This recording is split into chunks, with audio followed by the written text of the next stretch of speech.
ഈശോയിൽ സ്നേഹമുള്ളവരെ, പുതുപ്പാടി വിൻസെൻഷൻ ധ്യാന കേന്ദ്രത്തിൽ നിന്നും ഏവർക്കും പ്രാർത്ഥനാശംസകൾ. ജൂബിലാത്തെ വചനവിരുന്നിലേക്ക് എല്ലാവർക്കും സ്വാഗതം. കർത്താവിൻ്റെ വചനത്തിലൂടെ നമ്മൾ കടന്നു പോകുമ്പോൾ തോബിത്തിൻ്റെ പുസ്തകം 4-ാം അധ്യായം 19-ാം തിരുവചനത്തിൽ 18-19 വചനങ്ങളിൽ നമ്മളിങ്ങനെ വായിക്കുന്നു. വിവേകമുള്ള ഏതൊരുവനിലും നിന്ന് ഉപദേശം തേടുക, സതുപദേശം നിരസിക്കരുത്. ദൈവമായ കർത്താവിനെ എപ്പോഴും വാഴ്ത്തുക. നിന്റെ പാതകൾ നേരെയാകാനും നീ നനയ്ക്കുന്ന കാര്യങ്ങൾ ശുഭമായി ഭവിക്കാനും അവിടുത്തോട് പ്രാർത്ഥിക്കുക. ജനതകൾക്ക് ജ്ഞാനം നൽകപ്പെട്ടിട്ടില്ല, കർത്താവാണ് എല്ലാ നന്മയും നൽകുന്നത്. അപ്പോൾ കർത്താവിൻ്റെ വചനത്തിൽ കർത്താവ് നമ്മളെ ഓർമ്മിപ്പിക്കുകയാണ്, വിവേകമുള്ള ജ്ഞാനിയായ ഏതൊരു വ്യക്തിയിൽ നിന്നും ഉപദേശം തേടുന്നത് നല്ലതാണ്. സതുപദേശങ്ങൾ നമ്മൾ നിരസിക്കരുത്. അത് നമ്മുടെ ജീവിതത്തിൽ നമ്മളെ തകർച്ചയിലേക്ക് കൊണ്ടുപോകുമെന്ന് കർത്താവിൻ്റെ വചനം പറയുക. നമ്മൾ ഈ ലോകത്തെക്കുറിച്ച് നമ്മൾ ചിന്തിക്കുമ്പോൾ, അത് കത്തോലിക്ക സഭയിലാണെങ്കിലും ലോകത്തിലാണെങ്കിലും ഒത്തിരിയേറെ നല്ല ഉപദേശങ്ങൾ നൽകുന്ന വ്യക്തികളെ നമുക്ക് കണ്ടെത്താൻ സാധിക്കും. നമ്മുടെ സഭയിൽ നമ്മൾ മാർപ്പാപ്പയെക്കുറിച്ച് ചിന്തിക്കുക. മാർപ്പാപ്പയ്ക്ക് ഒറ്റയ്ക്ക് തീരുമാനമെടുക്കാനുള്ള അധികാരമൊക്കെ ഉണ്ട്. പക്ഷേ എങ്കിൽ പോലും അവിടെ വത്തിക്കാനിൽ മാർപ്പാപ്പയ്ക്ക് ഉപദേശം നൽകുന്ന ഓരോരോ കാര്യങ്ങൾക്ക് അതെങ്ങനെ ചെയ്യണമെന്ന് ഉപദേശം നൽകുന്ന വ്യക്തികളുണ്ട്, സമിതികളുണ്ട്. കാരണം ഒരു വ്യക്തിക്ക് എല്ലാ കാര്യങ്ങളെക്കുറിച്ചും വ്യക്തമായിട്ട് പഠിച്ചിരിക്കുക, മനസ്സിലാക്കുക എളുപ്പമല്ല. അതുകൊണ്ടാണ് മാർപ്പാപ്പയ്ക്ക് നല്ല കാര്യങ്ങൾ പറഞ്ഞു കൊടുക്കാനും മനസ്സിലാക്കി കൊടുക്കാനും ഒരു ഉപദേശക സമിതിയുണ്ട്. സ്നേഹമുള്ളവരെ, നമ്മുടെ സീറോ മലബാർ സഭയിലേക്ക് അല്ലെങ്കിൽ വ്യക്തിസഭ, സീറോ മലബാർ സഭയുണ്ട്, മലങ്കര സഭയുണ്ട്, അതുപോലെ ലത്തീൻ സഭയുണ്ട്. അവിടേക്കൊക്കെ നമ്മൾ കടന്നു വന്നാലും അവിടെ ആർച്ച് ബിഷപ്പ്മാരൊക്കെ ഉണ്ട്. അപ്പോൾ അവിടെ ആർച്ച് ബിഷപ്സിനുമൊക്കെ അവർക്ക് ഉപദേശം നൽകുന്ന കൗൺസിലേഴ്സുണ്ട്, ഓരോരോ കാര്യങ്ങൾ. അപ്പോൾ അവർ ആ മേഖലകളിൽ അവർ കൂടുതൽ പഠിച്ച് അതേക്കുറിച്ച് മനസ്സിലാക്കി അവർ ആ കാര്യങ്ങൾ പറഞ്ഞു കൊടുക്കുന്നു. അതനുസരിച്ച് സഭയുടെ ശ്രേഷ്ഠന്മാർ പലപ്പോഴും തീരുമാനങ്ങൾ എടുക്കുകയും പ്രവർത്തിക്കുകയും ചെയ്യുന്നു. അപ്പോൾ ഒറ്റയ്ക്ക് തീരുമാനമെടുക്കാൻ അധികാരമില്ലാഞ്ഞിട്ടല്ല, പക്ഷെ നല്ല ഉപദേശങ്ങൾ അവർ സ്വീകരിക്കുന്നു. സന്യാസ സഭകളിലേക്ക് വരികയാണെങ്കിൽ, ഇപ്പോൾ ഞാൻ വിൻസെൻഷൻ സഭയിലെ അംഗമാണ്. അപ്പോൾ വിൻസെൻഷൻ സഭയിലാണെങ്കിൽ ജനറൽ അച്ഛനുണ്ട്, പ്രൊവിൻഷ്യൽ അച്ഛനുണ്ട്. അപ്പോൾ സുപ്പീരിയർ ജനറൽ അച്ഛന് ഒരു ഉപദേശക സമിതിയുണ്ട്. അതിൽ 5 പേരുണ്ട്, 4 പേര് കൂടെയുണ്ട്. അങ്ങനെ ഒരു 5 പേരാകെ. അപ്പോൾ ആ ഓരോരോ വിഭാഗത്തിൽപ്പെട്ടവർ അവർ അത് കൂടുതൽ ആ കാര്യങ്ങൾ പഠിച്ച് അതിൻ്റെ ഉപദേശങ്ങൾ അവർക്ക് ജനറൽ അച്ഛന് നൽകുമ്പോൾ അത് അദ്ദേഹം മനസ്സിലാക്കി ഏറ്റവും നല്ല തീരുമാനം അദ്ദേഹം എടുക്കുന്നു. ബഹുമാനപ്പെട്ട പ്രൊവിൻഷ്യൽ അച്ഛന്മാരെ കുറിച്ച് ചിന്തിച്ചാൽ ഓരോ പ്രൊവിൻസിലും പ്രൊവിൻഷ്യൽ അച്ഛന്മാരുണ്ട്. അവരെ സഹായിക്കാൻ നല്ല നല്ല ഉപദേശങ്ങളും കാര്യങ്ങളൊക്കെ പറഞ്ഞു കൊടുക്കുവാൻ അവർക്ക് 4 പേര് വീതമുണ്ട്. അപ്പോൾ ഇതൊക്കെ എന്തിനു വേണ്ടിയാണ്?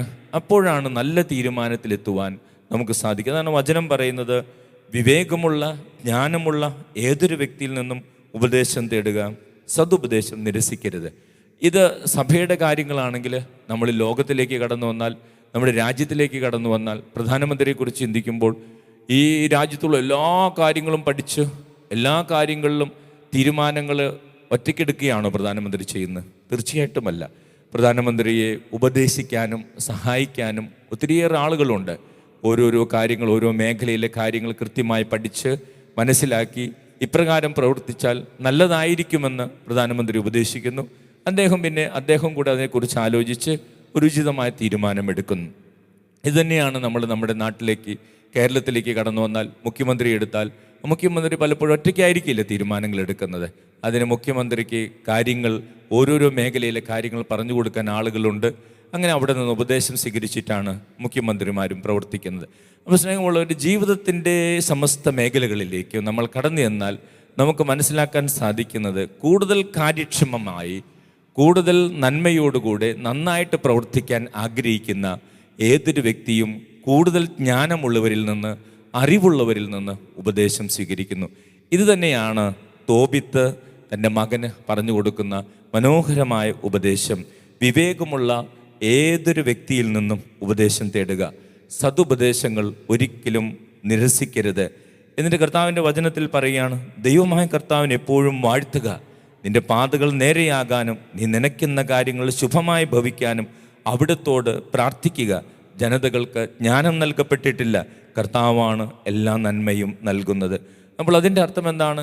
ദൈവത്തോട് ചേർന്ന് നിൽക്കുന്നവരോട്, ദൈവത്തിൻ്റെ മനസ്സറിയുന്നവരോട്, കർത്താവിൻ്റെ മനസ്സറിയുന്നവരോട് നമുക്ക് ഉപദേശങ്ങൾ ചോദിക്കാൻ സാധിച്ചാൽ, അങ്ങനെ നല്ല ഉപദേശങ്ങൾ സ്വീകരിക്കാനായാൽ അത് നമ്മുടെ ജീവിതത്തിൻ്റെ പാതകൾ നേരെയാകാനും ജീവിതത്തിൽ വിജയം നേടാനും നമ്മളെ സഹായിക്കുമെന്ന് ആ നല്ല പിതാവ് മകന് പറഞ്ഞു കൊടുക്കുകയാണ്. അപ്പോൾ സ്നേഹമുള്ളവർ, അത് വളരെ സത്യമാണ്. നമ്മുടെ ആത്മീയ ജീവിതം എടുത്താൽ, ക്രൈസ്തവ ജീവിതം എടുത്താൽ, അവിടെ നമ്മൾ നല്ല ഉപദേശങ്ങൾ തേടാറുണ്ട്. നമ്മൾ നല്ല ഉപദേശങ്ങൾ തേടി ആത്മീയ പിതാക്കന്മാരുടെ അടുത്ത്, ആത്മീയമായിട്ട് നമ്മളെ സഹായിക്കുന്ന സഹോദരിമാരുടെ അടുത്ത്, അമ്മമാരുടെ അടുത്ത് ഒക്കെ നമ്മൾ പോകാറുണ്ട്. അല്ലെങ്കിൽ കുടുംബത്തിൽ തന്നെയാണെങ്കിൽ നല്ല ഉപദേശങ്ങൾ നൽകുന്ന പിതാവ്, മാതാവ് ഒക്കെയുണ്ട്. സ്കൂളുകളിലാണെങ്കിൽ നല്ല ഉപദേശങ്ങൾ നൽകുന്ന അധ്യാപകരുണ്ട്. അങ്ങനെ എല്ലാ മേഖലകളിലും നല്ല സതുപദേശങ്ങൾ നൽകുന്ന ഒത്തിരിയേറെ വ്യക്തികളുണ്ട്. ഈ ഉപദേശങ്ങളെ നമ്മൾ നിരസിക്കരുതെന്ന് കർത്താവിൻ്റെ വചനം നമ്മളെ ഓർമ്മിപ്പിക്കുകയാണ്. പ്രത്യേകിച്ച് ദൈവത്തിൽ നിന്ന് നമുക്ക് തരുന്ന ഉപദേശങ്ങൾ, ദൈവം വചനത്തിലൂടെ, ദൈവത്തിൽ കൂടുതൽ വളർന്നവരിലൂടെ നമുക്ക് നൽകുന്ന ഉപദേശങ്ങൾ നമ്മൾ തള്ളിക്കളയരുതെന്ന് കർത്താവ് വചനത്തിലൂടെ ഓർമ്മിപ്പിക്കുകയാണ്. യോഹന്നാന്റെ സുവിശേഷത്തിൽ 15-ാം അധ്യായം 5-ാം തിരുവചനത്തിൽ നമ്മളിങ്ങനെ വായിക്കുന്നു, എന്നെ കൂടാതെ നിങ്ങൾക്കൊന്നും ചെയ്യാൻ സാധിക്കുകയില്ല. അപ്പോൾ യേശുവിനെ കൂടാതെ നമുക്കൊന്നും ചെയ്യാൻ സാധിക്കുകയില്ല എങ്കിൽ ഒരു വ്യക്തിക്ക് ലോകത്തിലായിരിക്കുമ്പോൾ എപ്പോഴും യേശുവിൻ്റെ മനസ്സറിയുക എളുപ്പമല്ല. അപ്പോൾ കൂടുതൽ പ്രാർത്ഥനയിലും ദൈവവിചാരത്തിലും ദൈവത്തോടൊപ്പവുമായിരിക്കുന്ന വ്യക്തികളോട് സതുപദേശം ചോദിക്കുന്നതും ആരായുന്നതും അതനുസരിച്ച് പ്രവർത്തിക്കുന്നതും ജീവിതത്തിൽ വിജയം നേടാനും അനുഗ്രഹമായി മാറാനും നമ്മളെ സഹായിക്കും. സതുപദേശങ്ങൾ ഒരിക്കലും നിരസിക്കരുതെന്ന് കർത്താവിൻ്റെ വചനം നമ്മളെ പഠിപ്പിക്കുകയാണ്. സ്നേഹമുള്ളവരെ, ജീവിതത്തിലെ എല്ലാ തീരുമാനങ്ങളിലും ദൈവത്തോട് ആലോചന ചോദിക്കാൻ നമുക്ക് സാധിച്ചാൽ അത് വലിയ അനുഗ്രഹമായി മാറും. ജീവിത വിജയത്തിന് എവിടെ നിന്നാണ് നമ്മൾ ഉപദേശം തേടുന്നത് എന്നത് വളരെ പ്രധാനപ്പെട്ടതാണ്. നമ്മൾ ഓരോ പ്രഭാതത്തിലും വാർത്തകൾ കാണുമ്പോഴും കേൾക്കുമ്പോഴും ജീവിതത്തിൽ തകർന്നു പോയ, നശിച്ചു പോയ, അല്ലെങ്കിൽ അപകടങ്ങളിലും അനർത്ഥങ്ങളിലും പെട്ടുപോയ, അല്ലെങ്കിൽ മറ്റുള്ളവർക്ക് ഒത്തിരിയേറെ ദുഃഖങ്ങളും വേദനകളും സമ്മാനിച്ച വ്യക്തികളെ കുറിച്ച് ചിന്തിക്കുമ്പോൾ അവരുടെ സൗഹൃദങ്ങൾ, അവരുടെ ബന്ധങ്ങൾ, അവർ കൂടുതൽ സമയം ആരുമായിട്ട് ചെലവഴിക്കുന്നു, ആരോട് സംസാരിക്കുന്നു, ആരിൽ നിന്ന് ഉപദേശങ്ങൾ സ്വീകരിക്കുന്നു, അതുകൊണ്ടാണ് അവരങ്ങനെ ആയിത്തീർന്നതെന്ന് നമുക്ക് മനസ്സിലാക്കാൻ സാധിക്കും. അതുകൊണ്ടാണ് സ്നേഹമുള്ള പിതാവായ തോബിത്ത് തൻ്റെ മകനെ ഇങ്ങനെ ഉപദേശിക്കുന്നത്, സതുപദേശം എപ്പോഴും സ്വീകരിക്കുക. നല്ല ഉപദേശങ്ങൾ, നന്മ നിറഞ്ഞ ഉപദേശങ്ങൾ, ജ്ഞാനമുള്ള ഉപദേശങ്ങൾ അതൊരിക്കലും നിരസിക്കരുതെന്ന് ആ പിതാവ് മകനോട് പറഞ്ഞു കൊടുക്കുകയാണ്. അപ്പോൾ സ്നേഹമുള്ളവരെ, നമ്മുടെ ഓരോരുത്തരുടെയും ജീവിതത്തിൽ ഇത് വളരെ പ്രധാനപ്പെട്ട കാര്യമാണ്. ഓരോ ദിവസവും എത്രയോ തീരുമാനങ്ങൾ എടുക്കുന്നവരാണ് നമ്മൾ ഓരോരുത്തരും. നമ്മുടെ ജീവിതത്തിൽ, നമ്മുടെ ബന്ധങ്ങളിൽ, നമ്മുടെ ജോലിയിൽ, ബിസിനസ്സിൽ, നമ്മുടെ ആത്മീയ ജീവിതത്തിൽ ഓരോ ദിവസവും എത്രമാത്രം തീരുമാനങ്ങളാണ് നമ്മൾ എടുക്കുന്നത്. അവിടെ നല്ല ഉപദേശം നമുക്ക് നൽകുവാൻ സാധിക്കുന്ന വ്യക്തികളുടെ ഉപദേശം സ്വീകരിക്കുന്നത് വളരെ ഉപകാരമായിരിക്കുമെന്നും അത് നമ്മൾ നിരസിക്കരുതെന്നും കർത്താവിൻ്റെ വചനം നമ്മളെ ഓർമ്മിപ്പിക്കുകയാണ്. സ്നേഹമുള്ളവർ, തിരുവചനങ്ങളിലൂടെ നമ്മൾ കടന്നു പോകുമ്പോൾ സാവൂൾ രാജാവിനെക്കുറിച്ച് സാമുവേലിൻ്റെ പുസ്തകം വായിക്കുമ്പോൾ, 1 സാമുവേൽ 10-ാം അധ്യായം ഒക്കെ വായിക്കുമ്പോൾ, സാവൂള് ആദ്യ കാലഘട്ടങ്ങളിലെല്ലാം ദൈവപുരുഷനായ സാമുവേലിൽ നിന്ന് ഉപദേശങ്ങൾ സ്വീകരിച്ചിരുന്നു. ഓരോ കാര്യങ്ങൾ എങ്ങനെയാണ് ചെയ്യേണ്ടത്. ഇപ്പോൾ സാവൂൾ രാജാവാണ്, കൂടുതൽ അധികാരമുള്ള വ്യക്തിയാണ്, എന്തും ചെയ്യാൻ അധികാരമുണ്ട്, കഴിവുണ്ട്, പ്രാപ്തിയുണ്ട്, ആരോഗ്യമുണ്ട്, അതിനുള്ള എല്ലാ കാര്യങ്ങളും ഉണ്ടെങ്കിലും സാവൂൾ ദൈവപുരുഷനായ സാമുവേലിൽ നിന്ന് ഉപദേശം ആരാഞ്ഞിരുന്നു. അപ്പോൾ സാമുവേൽ നൽകുന്ന ഉപദേശങ്ങളനുസരിച്ചാണ് സാവൂൾ പ്രവർത്തിച്ചിരുന്നത്. അപ്പോൾ സാമുവേൽ പ്രവാചകനിൽ നിന്ന് ഉപദേശങ്ങൾ സ്വീകരിച്ച് സാവൂൾ രാജാവ് പ്രവർത്തിച്ചപ്പോഴൊക്കെ സാവൂളിന് വിജയങ്ങളുണ്ടായി, അനുഗ്രഹങ്ങളുണ്ടായി, ദൈവത്തിൻ്റെ കൃപയുണ്ടായി, വളർച്ചയുണ്ടായി, നേട്ടങ്ങളുണ്ടായി. എന്നാൽ സാവൂളിനെ കുറിച്ച് പിന്നീട് നമ്മൾ ചിന്തിക്കുന്നുണ്ട്. 1 സാമുവേലിൻ്റെ പുസ്തകം 10-ാം അധ്യായത്തിൽ നമ്മൾ വായിക്കുന്നുണ്ട്, ദൈവം ഒരു സമയം വരുമ്പോൾ സാവൂളിനെ കുറിച്ച് ഖേദിക്കുകയാണ്. വചനത്തിൽ പറയുകയാണ്, ഞാൻ സാവൂളിനെ രാജാവാക്കിയതിൽ ഖേദിക്കുന്നു. എന്തുകൊണ്ടാണ് ദൈവം സാവൂളിനെ രാജാവാക്കിയതിൽ ഖേദിച്ചത്? അതുവരെ ഏകദേശം ഒരു 10-40 വർഷത്തോളം ഈ സാവൂൾ ഇസ്രായേലിനെ നയിച്ചു. അതിൽ ഈ വലിയൊരു തെറ്റ് ചെയ്യുന്നത് വരെ സാമുവേൽ പ്രവാചകൻ്റെ ഉപദേശമനുസരിച്ചാണ്, ദൈവത്തിൻ്റെ മനസ്സ് മനസ്സിലാക്കിയാണ് പ്രവർത്തിച്ചത്. എന്നാൽ ഈ സന്ദർഭത്തിൽ ദൈവത്തിൻ്റെ മനസ്സ് സാമുവേൽ പ്രവാചകനിലൂടെ വെളിപ്പെടുത്തി കിട്ടിയെങ്കിലും സാവൂൾ അത് അനുസരിച്ചില്ല. ആ സതുപദേശം നിരസിച്ചു കളഞ്ഞു. അങ്ങനെ ഒരു കാര്യം ചെയ്തു, തൻ്റെ ബുദ്ധിക്കനുസരിച്ച് പ്രവർത്തിച്ചു. അന്നു മുതൽ ദൈവത്തിൻ്റെ പ്രീതി നഷ്ടപ്പെട്ടു പോയി. അങ്ങനെ ദൈവവചനത്തിൽ പറയുകയാണ്, സാവൂളിനെ രാജാവാക്കിയതിൽ ഞാൻ ഖേദിക്കുന്നു. പിന്നീട് സാവൂളിന് രാജസ്ഥാനം നഷ്ടപ്പെട്ടു പോകുന്നതും സാവൂളിൻ്റെ ജീവിതത്തിൽ തകർച്ചകൾ കടന്നു വരുന്നതും നമ്മൾ വചനത്തിൽ വായിക്കുന്നു. അപ്പോൾ സ്നേഹമുള്ളവരെ, എപ്പോഴും നല്ല ഉപദേശങ്ങൾക്ക് നമ്മൾ ചെവി കൊടുക്കണം. തോബിത്തിൻ്റെ മകനായ തോബിയാസ് പിതാവിൻ്റെ നല്ല ഉപദേശങ്ങൾ സ്വീകരിച്ച് പ്രവർത്തിച്ചു. അദ്ദേഹത്തിന് കുടുംബജീവിതത്തിൽ ഉണ്ടാകാനിടയുണ്ടായിരുന്ന വലിയ പ്രതിസന്ധികളെയും പ്രശ്നങ്ങളെയും അപകടങ്ങളെയും തോബിയാസ് തരണം ചെയ്ത് പിതാവായ തോബിത്തിൻ്റെ ഉപദേശങ്ങളനുസരിച്ച് ജീവിച്ചതുകൊണ്ടാണ്. സ്നേഹമുള്ളവർ, കർത്താവിൻ്റെ ഈ വചനം നമുക്ക് വളരെ ഗൗരവത്തിലെടുക്കാം. ജ്ഞാനികളിൽ നിന്നും ദൈവമനുഷ്യരിൽ നിന്നും ദൈവത്തോട് ചേർന്ന് നിൽക്കുന്നവരിൽ നിന്നും നമുക്ക് ലഭിക്കുന്ന ഉപദേശങ്ങൾ, സതുപദേശങ്ങൾ ഒരിക്കലും നിരസിക്കരുത്. ലോകത്തിൽ നിന്ന് നമുക്ക് നല്ല ഉപദേശങ്ങളും ലഭിക്കാം, മോശമായ ഉപദേശങ്ങളും ലഭിക്കാം. പക്ഷേ ദൈവത്തിൽ നിന്ന് ലഭിക്കുന്ന ഉപദേശങ്ങളായിരിക്കും നമ്മളെ വളർത്തുന്നതും ഉയർത്തുന്നതും. അതിനുവേണ്ടി നമുക്ക് പരിശ്രമിക്കാം. നമ്മുടെ ഓരോരുത്തരുടെയും ജീവിതത്തിലെ തീരുമാനങ്ങൾ വളരെ പ്രധാനപ്പെട്ടതാണ്. നമ്മളെടുക്കുന്ന ഓരോ തീരുമാനവും ദൈവത്തോട് ആലോചന ചോദിച്ചിട്ടാകട്ടെ. അതിനുവേണ്ടി നമുക്ക് പ്രത്യേകം പ്രാർത്ഥിക്കാം. തുടർന്ന് വരുന്ന ആരാധനയിൽ അതിനുവേണ്ടി പ്രത്യേകം പ്രാർത്ഥിച്ചൊരുങ്ങാം. Praise the lord. ഹല്ലേലൂയ. യേശുവേ നന്ദി, യേശുവേ സ്തോത്രം.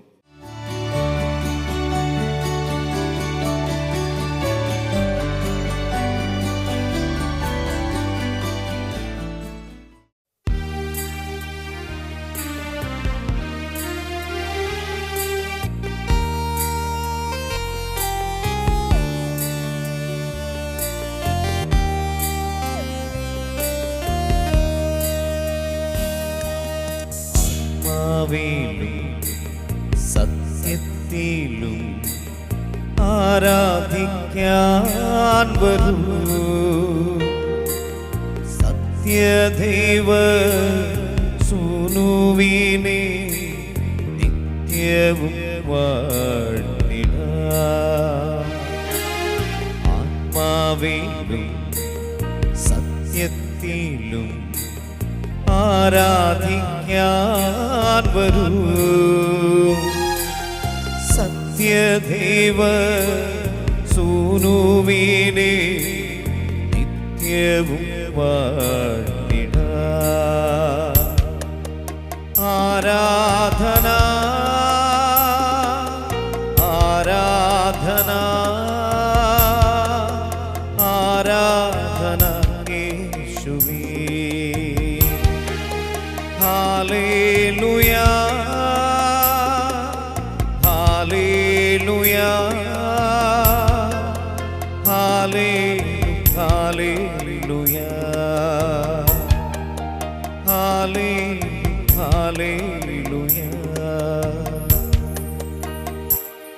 പരിശുദ്ധ പരമ ദിവ്യ കാരുണ്യത്തിന് നേരവും ആരാധനയും സ്തുതിയും പുകഴ്ചയും ഉണ്ടായിരിക്കട്ടെ. നിത്യസ്തുതിക്ക് യോഗ്യമായ പരിശുദ്ധ പരമ ദിവ്യ കാരുണ്യത്തിന് എന്നേരവും ആരാധനയും സ്തുതിയും പുകഴ്ചയും ഉണ്ടായിരിക്കട്ടെ. ഞങ്ങളെ അനുഗ്രഹിക്കുന്ന പരിശുദ്ധ പരമ ദിവ്യ കാരുണ്യത്തിന് എന്നേരവും ആരാധനയും സ്തുതിയും പുകഴ്ചയും ഉണ്ടായിരിക്കട്ടെ. ഈശോയിൽ സ്നേഹമുള്ളവരെ, ജീവൻ നൽകാനും അത് സമൃദ്ധമായി നൽകാനും സ്വർഗത്തിൽ നിന്നിറങ്ങി വന്ന ജീവനുള്ള അപ്പമായ ദിവ്യകാരുണ്യം. ഈ ദിവ്യകാരുണ്യത്തിൽ നിന്നും നമ്മുടെ ഭവനത്തിലേക്കും നമ്മുടെ മക്കളിലേക്കും പ്രിയപ്പെട്ടവരിലേക്കും ദൈവത്തിൻ്റെ കരുണ ഒഴുകുന്ന ഈ പരിശുദ്ധമായ നിമിഷങ്ങളിൽ നമ്മുടെ കുടുംബത്തെയും നമ്മുടെ ജീവിതങ്ങളെയും കർത്താവിൻ്റെ കരങ്ങളിൽ നമുക്ക് സമർപ്പിക്കാം. ഈശോയെ അനുഗ്രഹിക്കണമേ. ഈശോ ഞങ്ങളുടെ കുടുംബത്തെ അനുഗ്രഹിക്കണമേ. ദൈവത്തെ കൂടാതെ ഞങ്ങൾക്കൊന്നും ചെയ്യാൻ സാധിക്കില്ല. കർത്താവ്, അങ്ങില്ലാതെ ഞങ്ങൾക്കൊരു നല്ല ജീവിതമില്ല. ഞങ്ങൾ തിരിച്ചറിയുന്നു. ഈശോയെ ഞങ്ങളുടെ ജീവിതത്തിൽ ഇടപെടണമേ എന്ന് പ്രാർത്ഥിക്കാം. കർത്താവ് ഇന്ന് തിരുവചനത്തിലൂടെ നമ്മോട് സംസാരിക്കുകയായിരുന്നു. നല്ല ഉപദേശങ്ങൾ, ജ്ഞാനികളിൽ നിന്ന് വരുന്ന നല്ല ഉപദേശം, സതുപദേശം നമ്മൾ നിരസിക്കരുതെന്ന് കർത്താവിൻ്റെ വചനം നമ്മൾ ഓർമ്മിപ്പിക്കുകയാണ്. തോബിത്ത് തൻ്റെ മകനെ ഉപദേശിക്കുകയാണ്, മകനെ, നല്ല ഉപദേശം നൽകുന്നവരെ തിരസ്കരിക്കരുത്, സതുപദേശങ്ങൾ തിരസ്കരിക്കരുത്. നിന്റെ പാതകൾ നേരെയാകാനും ജീവിതത്തിൽ വിജയം നേടാനും അത് നിന്നെ സഹായിക്കും. അതൊരു വ്യക്തിയുടെ ജീവിതത്തിൻ്റെ വിജയം ആ വ്യക്തി ആരിൽ നിന്നാണ്, എവിടെ നിന്നാണ് ഉപദേശം സ്വീകരിക്കുന്നത് എന്നതിനെ ആശ്രയിച്ചാണ് ഇരിക്കുന്നത്. ഈ ലോകത്തിലേക്ക് നമ്മൾ കടന്നു ചെല്ലുമ്പോൾ എത്ര പ്രഗത്ഭരാണെങ്കിലും എത്ര വലിയവരാണെങ്കിലും അവർ ഉപദേശങ്ങൾ സ്വീകരിക്കുന്നവരാണ്, നല്ല ഉപദേശങ്ങൾ സ്വീകരിക്കുന്നവരാണ്. മാർപ്പാപ്പയെക്കുറിച്ച് ചിന്തിച്ചാൽ മാർപ്പാപ്പയ്ക്ക് എല്ലാ കാര്യങ്ങളെക്കുറിച്ചും അറിയണമെന്നില്ല. അപ്പോൾ ഓരോ മേഖലയെക്കുറിച്ചും കൂടുതൽ ഗഹനമായി പഠിക്കുവാൻ പ്രത്യേകം ആളുകൾ നിയോഗിച്ചിട്ടുണ്ട്. അവരിൽ നിന്നുള്ള ഉപദേശങ്ങൾ മാർപ്പാപ്പ സ്വീകരിക്കാറുണ്ട്. മെത്രാന്മാരെ, ആർച്ച് ബിഷപ്പിനെ സിറോ മലബാർ സഭയുടെ തലവനായിട്ടുള്ള ആർച്ച് ബിഷപ്പിനെ സംബന്ധിച്ചിടത്തോളം അദ്ദേഹം പലരെയും നിയോഗിച്ചിട്ടുണ്ട് അദ്ദേഹത്തെ ഉപദേശിക്കുവാൻ, ഓരോ കാര്യങ്ങളിൽ എങ്ങനെ ഇടപെടണം, എങ്ങനെ പ്രവർത്തിക്കണമെന്ന്. സ്നേഹമുള്ളവരെ, ഇത് തന്നെയാണ് സന്യാസ ഭവനങ്ങളിലേക്ക് കടന്നു ചെന്നാൽ അവിടെ പ്രൊവിൻഷ്യൽ അച്ഛന്മാരുണ്ട്, പ്രൊവിൻഷ്യൽ അമ്മമാരുണ്ട്, അവർക്ക് ഉപദേശകരുണ്ട് എങ്ങനെ ഓരോ കാര്യങ്ങൾ ചെയ്യണം, മുമ്പോട്ട് പോകണമെന്ന്. അതേ രാജ്യത്തിലേക്ക് നമ്മൾ കടന്നു വന്നാലും പ്രധാനമന്ത്രി എടുത്താൽ എല്ലാ കാര്യങ്ങളും പ്രധാനമന്ത്രി ഒറ്റയ്ക്കല്ല ചെയ്യുന്നു, പ്രധാനമന്ത്രിക്ക് ഉപദേശകരുണ്ട്. സ്നേഹമുള്ളവരെ, നമ്മുടെ നാട്ടിലേക്ക് വന്നാൽ മുഖ്യമന്ത്രിയുണ്ട്. അവരൊക്കെ ഉപദേശങ്ങൾ തേടുന്നവരാണ്. കാരണം നല്ല ഉപദേശങ്ങൾ എപ്പോഴും ജീവിത വിജയത്തിലേക്ക് കൊണ്ടുപോകും, നല്ല ക്ലാരിറ്റിയിലേക്ക് കൊണ്ടുപോകും, അനുഗ്രഹങ്ങളിലേക്ക് കൊണ്ടുപോകും. വചനവും നമ്മൾ അതാണ് ഓർമ്മിപ്പിക്കുന്നത്. സതുപദേശം ഒരിക്കലും തള്ളിക്കളയരുത്. തോബിത്തിൻ്റെ ഉപദേശം മകനായ തോബിയാസ് സ്വീകരിച്ചതുകൊണ്ട് തൻ്റെ കുടുംബജീവിതം സുരക്ഷിതമായി, മരണത്തിൽ നിന്ന് പോലും അദ്ദേഹം രക്ഷപ്പെട്ടു. അദ്ദേഹം വലിയ അനുഗ്രഹമായി അദ്ദേഹത്തിൻ്റെ കുടുംബജീവിതം മാറുകയാണ്.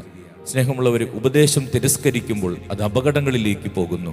സാമുവേൽ പ്രവാചകന്റെ ഉപദേശം സ്ഥിരമായി സ്വീകരിച്ചിരുന്ന സാവോള് ആ ഉപദേശം തിരസ്കരിച്ചപ്പോൾ അദ്ദേഹം ദൈവത്തിൻ്റെ അപ്രീതിയിലേക്ക് കടന്നു പോവുകയും രാജസ്ഥാനം തന്നെ നഷ്ടപ്പെട്ടു പോകുന്നു നമ്മൾ കാണുന്നു. സതുപദേശങ്ങൾ സ്വീകരിക്കണമെന്നും അതനുസരിച്ച് നമ്മുടെ ജീവിതത്തെ ക്രമീകരിക്കണമെന്നും ഈശോ ഓർമ്മിപ്പിക്കുകയാണ്. ഇന്നത്തെ ലോകം ഒത്തിരിയേറെ തെറ്റായ ഉപദേശങ്ങൾ നമുക്ക് നൽകുന്ന, അനീതി പ്രവർത്തിക്കുന്ന പലരുടെയും ഇടയിൽ നമ്മൾ ജീവിക്കുമ്പോൾ ദൈവികമായ ഉപദേശങ്ങൾക്ക് വേണ്ടി വിശുദ്ധ ഗ്രന്ഥത്തെ നമുക്ക് ആശ്രയിക്കാം. വിശുദ്ധ ഗ്രന്ഥം കൂടുതൽ പഠിക്കാം, വായിക്കാം, ധ്യാനിക്കാം. അതോടൊപ്പം ദൈവിക മനുഷ്യരിൽ നിന്ന് നല്ല ഉപദേശങ്ങൾ സ്വീകരിക്കാം, ജ്ഞാനത്തിൽ വളരാം. അതിനുള്ള കൃപയ്ക്ക് വേണ്ടി പ്രാർത്ഥിച്ചുകൊണ്ട് നമുക്കൊന്നു ചേർന്ന് പാടി പ്രാർത്ഥിക്കാം. കർത്താവിലാശ്രയിക്കുന്നവൻ ഭാഗ്യവാൻ, അവൻ ഭാഗ്യവാൻ. അവർ വീണ്ടും ശക്തി പ്രാപിക്കും, അവർ വീണ്ടും ശക്തി പ്രാപിക്കും. കർത്താവിലാശ്രയിക്കുന്നവൻ ഭാഗ്യവാൻ, അവൻ ഭാഗ്യവാൻ. അവർ വീണ്ടും ശക്തി പ്രാപിക്കും. ഒന്ന് ചേർന്ന് കർത്താവിൽ ആശ്രയിച്ചുകൊണ്ട്, കർത്താവിനെ വിളിച്ചുകൊണ്ട് നമ്മുടെ എല്ലാ പ്രാർത്ഥനകളും നിയോഗങ്ങളും കർത്താവിനെ സമർപ്പിച്ച് പാടി പ്രാർത്ഥിക്കാം.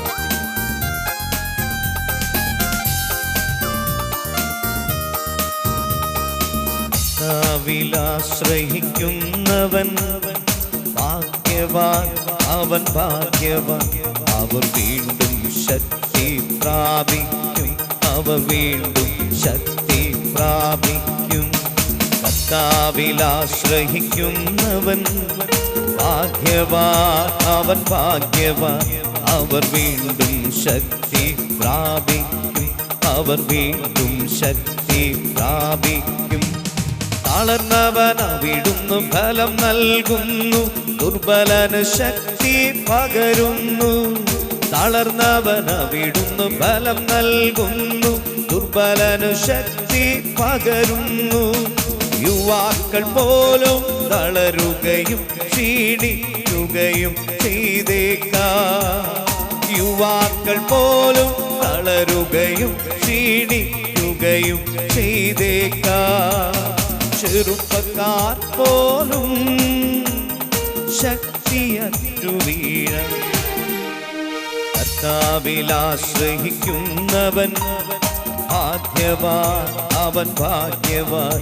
അവർ വീണ്ടും ശക്തി പ്രാപിക്കും, അവർ വീണ്ടും ശക്തി പ്രാപിക്കും. കർത്താവിലാശ്രയിക്കുന്നവൻ എല്ലാം സമർപ്പിച്ച് ഭാഗ്യവാൻ, അവൻ ഭാഗ്യവാൻ. എല്ലാ ദുഃഖങ്ങളും വീണ്ടും ശക്തി രോഗങ്ങളും സമർപ്പിക്കാം. അവർ വീണ്ടും ശക്തി. വലിയ അഭിഷേകം നിറയട്ടെ, സൗഖ്യം നിറയട്ടെ. ഹല്ലേലൂയ, ഹല്ലേലൂയ, സുഖപ്പെടുത്തണം. യേശുവേ, അനുഗ്രഹിക്കണം. Hallelujah, hallelujah, hallelujah, hallelujah. എല്ലാവരും ചേർന്ന് ഹല്ലേലൂയ, ഹല്ലേലൂയ, ഹല്ലേലൂയ. കുടുംബത്തെ സമർപ്പിച്ച്, മക്കളെ സമർപ്പിച്ച്, ജീവിത പങ്കാളിയെ സമർപ്പിച്ച്, വരുമാന മാർഗങ്ങൾ സമർപ്പിച്ച്, എല്ലാം സമർപ്പിച്ച് കൃപയൊഴുകട്ടെ, സൗഖ്യമുണ്ടാകട്ടെ, ബന്ധനങ്ങൾ അഴിയട്ടെ. Hallelujah, hallelujah, hallelujah, hallelujah, hallelujah, hallelujah, hallelujah. യേശുവേ, മഹത്വം, മഹത്വം, ആരാധന, മഹത്വം, മഹത്വം, മഹത്വം, മഹത്വം, മഹത്വം, ആരാധന, ആരാധന. എല്ലാവരും അനുഗ്രഹിക്കപ്പെടട്ടെ. ഒരു മകനും മകളും അനുഗ്രഹിക്കപ്പെടട്ടെ. യേശുവിന്റെ നാമത്തിൽ സൗഖ്യമുണ്ടാകട്ടെ, ബന്ധനങ്ങൾ അഴിയട്ടെ, കെട്ടുകൾ പൊട്ടട്ടെ, തെറ്റായ ബന്ധങ്ങൾ ഒഴിഞ്ഞു പോകട്ടെ. ഹല്ലേലൂയ.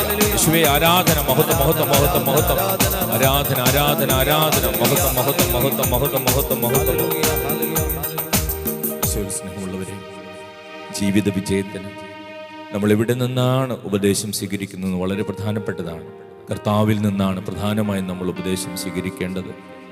എന്നെ കൂടാതെ നിങ്ങൾക്കൊന്നും ചെയ്യാൻ സാധിക്കില്ല എന്ന് കർത്താവിൻ്റെ വചനം നമ്മളെ ഓർമ്മിപ്പിക്കുന്നുണ്ട്. കർത്താവിൻ്റെ ഉപദേശം എല്ലാവർക്കും എളുപ്പത്തിൽ കിട്ടുന്ന മാർഗം എന്താണ്? വിശുദ്ധ ഗ്രന്ഥം വായിക്കുക, വിശുദ്ധ ഗ്രന്ഥം ധ്യാനിക്കുക, കർത്താവിൻ്റെ വചനങ്ങൾ കൂടുതൽ കൂടുതൽ മനസ്സിലാക്കുക. അപ്പോൾ തീർച്ചയായിട്ടും കർത്താവിൻ്റെ മനസ്സറിയാൻ നമുക്ക് സാധിക്കും. കർത്താവിൻ്റെ ഉപദേശങ്ങൾ നമുക്ക് സ്വീകരിക്കാൻ നമുക്ക് സാധിക്കും. സ്നേഹമുള്ളവരെ, നമ്മൾ എളിമയുള്ളവരായി മാറേണ്ടതുണ്ട്. വിനയം നമ്മുടെ ജീവിതത്തിൽ ആവശ്യമാണ്. നമുക്കാർക്കും ഒന്നും ഒറ്റയ്ക്ക് ചെയ്യാൻ സാധിക്കുകയില്ല എന്നുള്ള വലിയൊരു ബോധ്യം നമുക്ക് ആവശ്യമാണ്. മറ്റുള്ളവരുടെ സഹായത്തിൽ, നല്ല വ്യക്തികളുടെ ഉപദേശങ്ങൾ സ്വീകരിച്ച് നമുക്ക് ജീവിതത്തിൽ ആത്മീയമായിട്ടും ഭൗതികമായിട്ടും മുന്നേറാൻ സാധിക്കും. എല്ലാ കൃപയ്ക്ക് വേണ്ടി പ്രാർത്ഥിച്ചുകൊണ്ടും, തെറ്റായ ഉപദേശങ്ങൾ ലഭിക്കുമ്പോൾ തിരിച്ചറിയാനുള്ള ജ്ഞാനം ലഭിക്കുന്നതിന് വേണ്ടി പ്രാർത്ഥിച്ചുകൊണ്ടും ഈശോയുടെ ആശീർവാദം സ്വീകരിക്കുവാൻ നമുക്ക് പ്രാർത്ഥിച്ചൊരുങ്ങാം. പരിശുദ്ധ ശരീരത്താലും വിലയേറിയ രക്തത്താലും പാപത്തിൻ കറകളിൽ നിന്നും മർത്യനു നീ മോചനമേകി. സകലേശ ദിവ്യ കടാക്ഷം തൂഗണമേ വത്സല സുധരിൽ നിർമ്മലരാ ജീവിച്ചിടുവാ. ചിന്തണമേ ദിവ്യവരങ്ങൾ.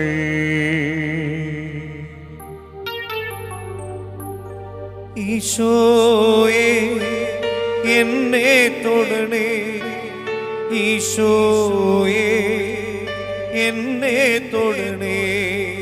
ആരാധന, ആരാധന, ആരാധന, ആരാധന.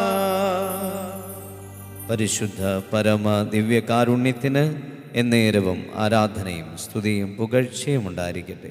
പരിശുദ്ധ പരമ ദിവ്യകാരുണ്യത്തിന് എന്നേരവും ആരാധനയും സ്തുതിയും പുകഴ്ചയും ഉണ്ടായിരിക്കട്ടെ. പരിശുദ്ധ പരമ ദിവ്യകാരുണ്യത്തിന് എന്നേരവും ആരാധനയും സ്തുതിയും പുകഴ്ചയും ഉണ്ടായിരിക്കട്ടെ.